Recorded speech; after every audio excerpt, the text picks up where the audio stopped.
This week on Inside Boulder News. Art at your feet slowing down streets. Check out this neighborhood's creative idea. Boulder makes a commitment to this important issue.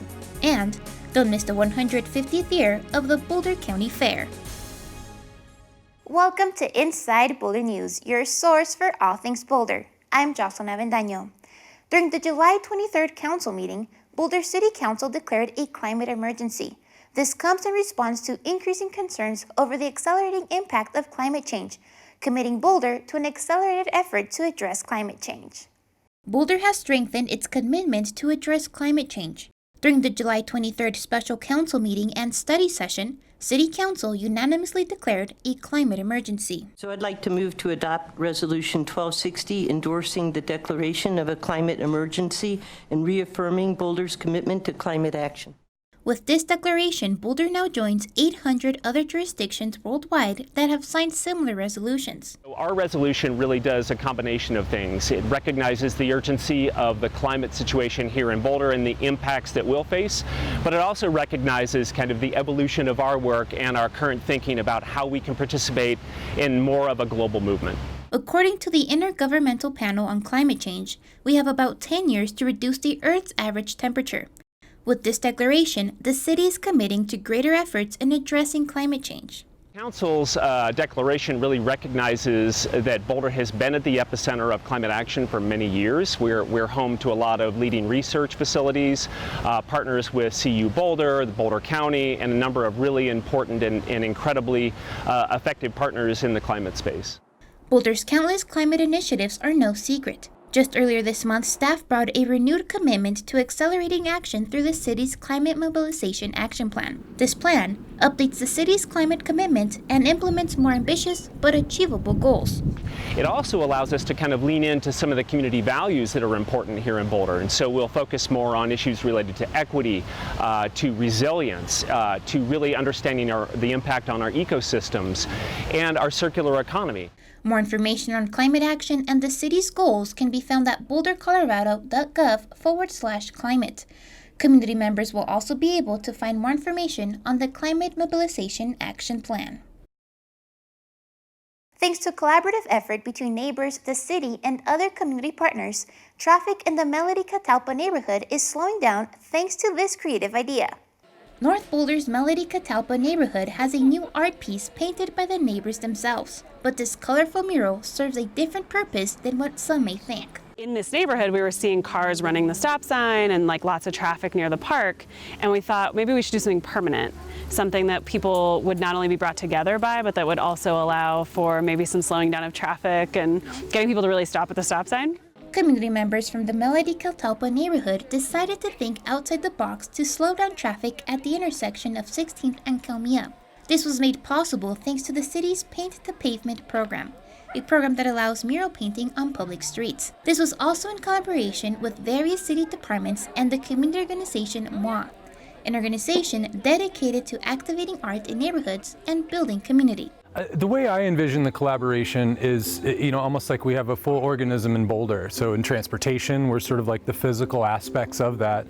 We've got the library and the arts councils involved as sort of like the mind or the brain behind it. And then we've got these really cool community organizations that feels like the heart of the neighborhood. It's great for the neighborhood. It's a way of reclaiming public roads that become neighborhood assets.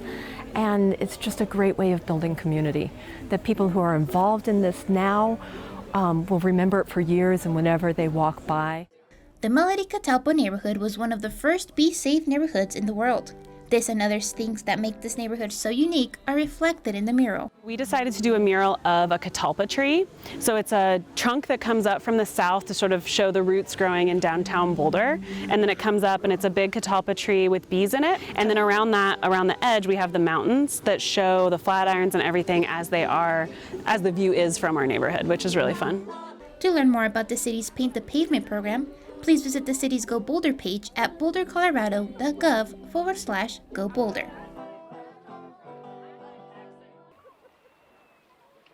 The dog days of summer have people heading out to places like the Boulder Reservoir to cool off. Though all visitors are welcome, Boulder Parks and Rec staff are on the lookout for some unwanted ones. Aquatic nuisance species are anything that can live in the water that are not native to Colorado, that have a negative impact on the ecosystem or anything else that happens in the waterway. Though there aren't any aquatic nuisance species present at the Boulder Reservoir, staff are still taking the necessary steps to keep these unwanted visitors out of Boulder's waters, as they would have a negative impact on the reservoir's ecosystems and the city's water facilities. We have a pretty robust aquatic nuisance species program that includes inspection of all watercraft that comes through our gates, and we inspect them for being clean, drained, and dry. All boats and other watercrafts must be tagged and inspected accordingly before setting sail at the Boulder Reservoir. However, boats aren't the only way the reservoir can get infested. The main way is via land travel on boats, but fishermen can also spread aquatic nuisance species. We ask all of our fishermen coming through our front gates if they have any live aquatic bait.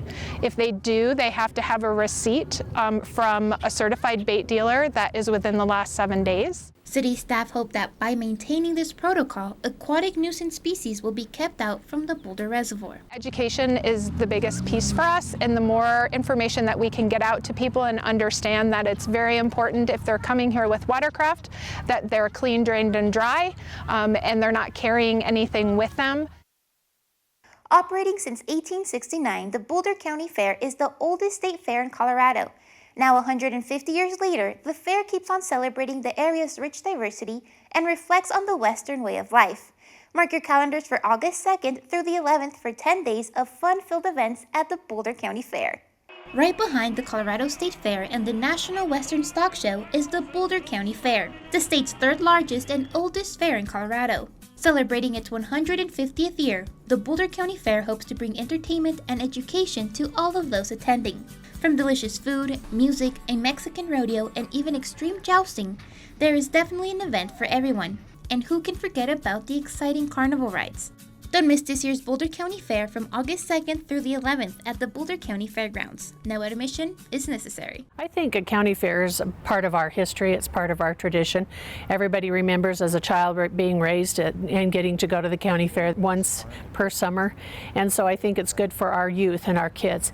And I know that parents bring their children back to just experience that county fair feeling and what really goes on. And it's really a tribute and a salute to agriculture. Thank you so much for joining us on this week's edition of Inside Boulder News. If you have pictures, news tips, or events you'd like to see featured, we love to hear from you. Connect with us on Facebook and Twitter. You can also sign up to receive video updates right in your inbox. Just go to boulderchannel.com and click on subscribe. Have a good week.